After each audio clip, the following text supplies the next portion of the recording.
Breaking tonight, Republican candidate Ben Carson unleashes a dramatic new message in the 2016 race for president as he launches a scathing critique of the Black Lives Matter movement, some of America's big city mayors, and the entire Democratic Party. Welcome to the Kelly File, everyone. I'm Megyn Kelly. It hit just a couple of hours ago, a USA Today editorial from Dr. Ben Carson that specifically speaks to black voters but concerns the entire country.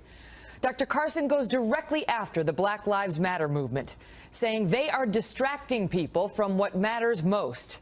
He says the real problem for minority communities is not the police departments. It is young people who cannot find jobs, parents who don't have the skills to compete, and violence that tears apart these neighborhoods. He writes about growing up with bullets, drugs, and death in the places he played tag with friends, how his older cousins died on the streets, but his mother made sure that didn't happen to him using little more than a library card. Dr. Carson issues his own call to action, telling folks if they want to march, they should, on local education boards to protest schools that have failed whole generations, on an entertainment industry that glamorizes black men as thugs and women as trash, on City Hall to ask how living behind 3 deadbolts is living in freedom, on crack houses before they tear them down, on Washington to ask about a war on poverty that left poverty winning and black communities losing, on Democrats to tell them black Americans don't want to be clothed and fed and housed by their government. They want their honor and dignity. And on the Republican Party to tell its members they have ignored black America for far too long. Dr. Ben Carson is a Republican candidate for president. Dr. Carson, thank you for being here. And whoa, thank you. Way to lay it out.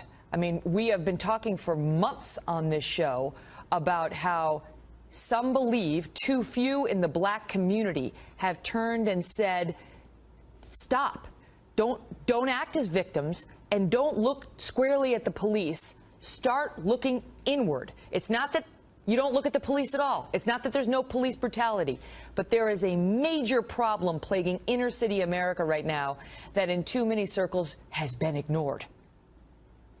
Well, it is a big problem. And actually, there are a lot of people in the black community who actually think the way that I do, but it's very risky to actually say it because then you'll be called a name, you'll be scorned. And that is what the established Progressive Party wants. They don't want anybody to speak out against this. And they want to demonize anybody who does so because they want to maintain their power. And I think a lot of people are starting to wake up. I'm not sure they're going to be able to maintain this grasp over the black community going into the future. I'm certainly hoping that's the case. You talk about how you believed it was your destiny to wind up dead on the streets, that you also thought, like your older cousins, you would not live to see adulthood. But your mother changed everything for you. And you've said similar things in the past, and people have dismissed you as oversimplifying the problems in inner city America with the library card. Well, I can tell you, if I could multiply my mother and put her in all of those homes with little kids growing up, you would see a very different outcome. How? You know, the person who really has... What was it about her messaging to you? Well, she refused to be a victim, and she refused to let us be victims. And she always said, there is something that you can do. You do not have to sit around and wait for somebody else to do things for you. And that really informed the way that I thought about things. It informed the way that my brother thought about things. And, you know, there were other people that I knew in the neighborhood whose parents were like that, who also turned out to be shining examples. It's not a fluke by any stretch of the imagination. You talk about the schools and how abysmally they have failed inner city America, saying the teachers' unions, their failures don't kill as quickly as a bullet, but they do kill as surely as one. Absolutely, because education is the great divide in this country.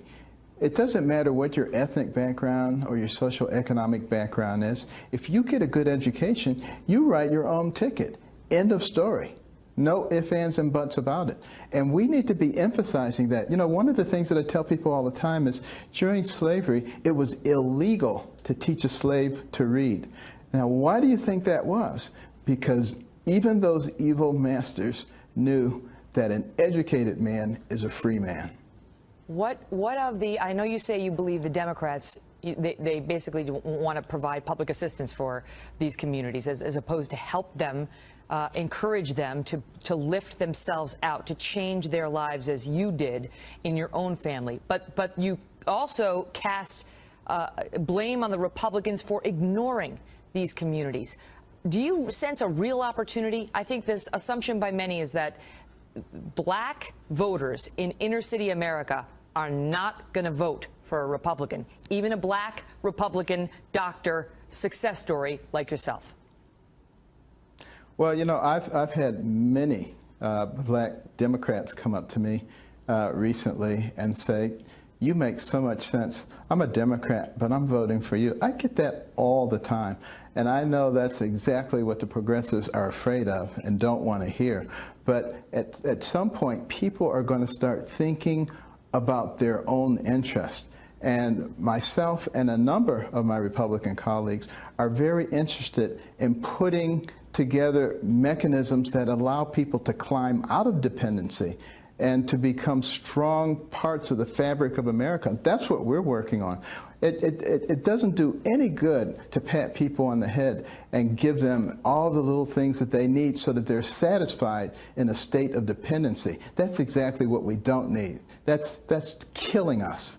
And I think people are waking up to that. You write in your piece, we don't want a plan to give us public housing in nice neighborhoods. We want an end to excuses for schools that leave us without the means to buy our own houses where we choose to live. We want the skills needed to compete, not a consolation prize with Section 8 food stamps and a lifetime of government paperwork. And to the Republican Party, we need to tell them they have ignored us for too long. Dr. Carson, great to see you. Thanks for being here. Thank you, Megan.